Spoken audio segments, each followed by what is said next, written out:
Going online to do research is a good idea, and whenever you make a major purchase, and a funeral certainly falls into that category. Yet in today's Straight Talk with the Funeral Director, we discover that not all online resources are equal or even unbiased.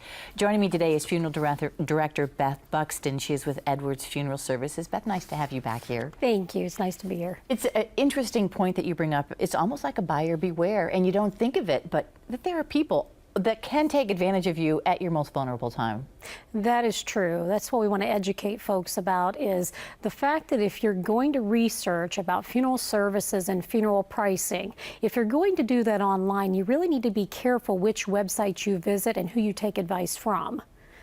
Where's a good place to start then? Well, we do have a neutral website in town here. I'm sure other cities have them as well. Ours is called edwardsfuneralservice1003. If someone wanted to go to one website and obtain all the general price lists from all the funeral providers in the city, that's where they should go. They can look at service offerings, package pricing, really simplify the process of comparing funeral homes. Can you give me an example of what kind of things are compared?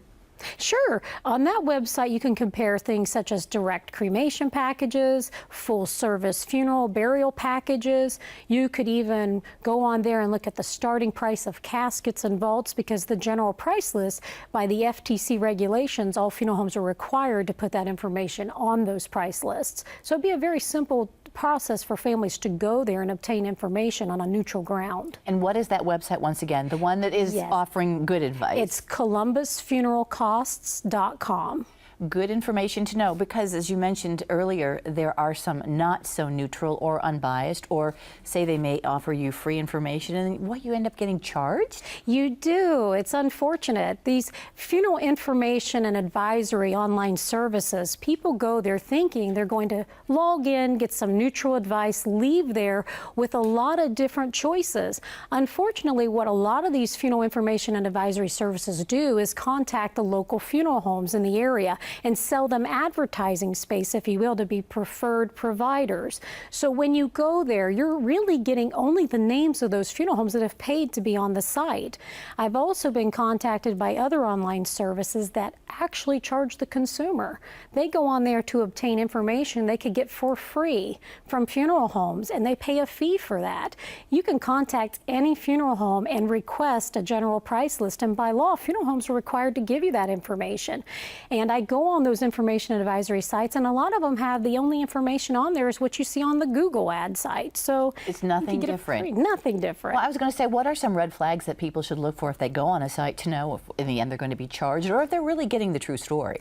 Really, when they go on those sites, if they go on there and the information's free and they see, let's say, pictures of a funeral home, and all they get is this street map, all that funeral home or funeral information advisory service has done is go on Google and put a picture on there of what they've gotten off Google. They're not giving you true service offering information or specific information. You can tell from that that they don't know the geography of the city, or they don't know the providers in the city. It's just very general. And many times they only have 4 or 5 choices when you know there's 26 funeral homes in town. And if they only have 4 or 5, you know probably someone's paid to be on there.